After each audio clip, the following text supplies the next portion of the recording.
C'est sur le parquet du Palais des Sports et de la Culture de Mahamasine, à présent vide de spectateurs, que Minowarsu Christiane Ndofir a gagné le titre de meilleure joueuse de championnat de Madagascar N1A Dame 2023 dimanche. Ce trophée récompense sa contribution au sacre de son équipe, le Mbituol.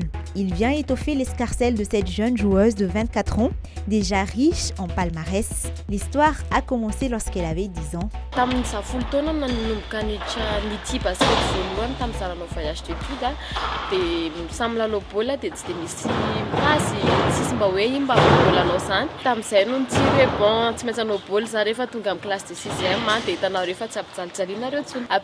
Classe de 6e, lycée PS atao amin'ny Marie Panampy ny sekoly nianarako dia nanao basket zay tamin'ny deuxième trimestre dia anisany nazoto indrindra tamin'ny ankizy nanao basket dia nanomboka teo ny lasa tia basket. Minowarsu Christiane Ndofir a intégré l'école de basketball de cet établissement scolaire et a ensuite rejoint le Mbituol. La suite appartient à l'histoire.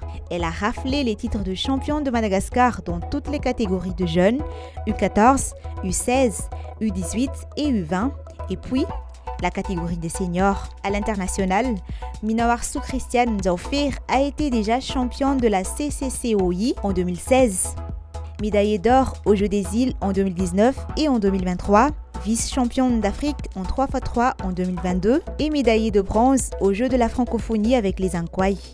Hoanany titre sy ny parcours efa azo midika asa angamba travail le izy satria tsy moramora ny anatin'izany na resaka moyen satria ny parent tsy mahavita izy anome an'ilay zavatra ilaina moyen teo amin'ny entraînement sy ny sacrifice be dia be natao ny choisir sady hanao basket sady hianatra en même temps dany tena strict tamin'ilay fianarana fa raha tsy teo angamba izy dia mety tsy vitako nampiaraka anazy fa efa fanarahana foana hatramin'izay hoe rehefa te hanao basket dia atao fa fianarana. Zay zany ny devisako mandeha championnat isan-taona satria tamin'ny 2015 raha nanao afro basket 16 dia sady nanala bac en même temps dia tonga dia natao défilé izy raha mbola te hanao basket dia alaivo ny bac dia amin'izay libre anao manao basket indray amin'ny herintaona. Tsy maro sarosarotra ilay izy tsy vita mora ilay tsy maro sarosarotra fa mila finiavana dia rehefa manao choix hoe zay ny choix tianao atao eo amin'ny fiainana dia mila travail, mila effort atao miaraka amin'ilay izy. Avec le Mbituol, Minowarsu Christiane Ndofir et ses coéquipières ont été invaincus pendant tout le championnat de Madagascar.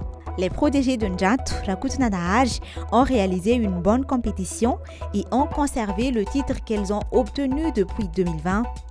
Outre la préparation de la prochaine saison et les échéances internationales à venir, Minowarsu Christiane Ndofir envisage déjà l'après-joueuse.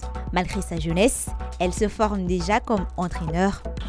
Ny tanjona dia tsotra ihany dia ny hijanona ao anatin'ny sehatry ny basket foana na tsy ho mpilalao intsony azany satria à un moment donné tsy maintsy hoe tapitra ny carrièrenao en tant que mpilalao le basket nefa tiana efa io nandaniana fotoana efa nanaovana choix dia efa miezaka hoe miorienté tsikelikely any anatin'ny resaka coaching sy organisation ana événement zany mba amin'izay rehefa niarinana efa tsy milalao raha zany dia mbola ao anatin'ilay mandona basket foana dia n'izao lesy dia mila efa volena fa tsy andrasana hoe rehefa any arinany moa vitsy ny coach vehivavy eto Madagasikara tena hoe miditra tanteraka ao anatin'ilay izy dia mba miezaka hoe mba s'intégrer kokoa zany ao anatin'ilay basket en tant que vehivavy.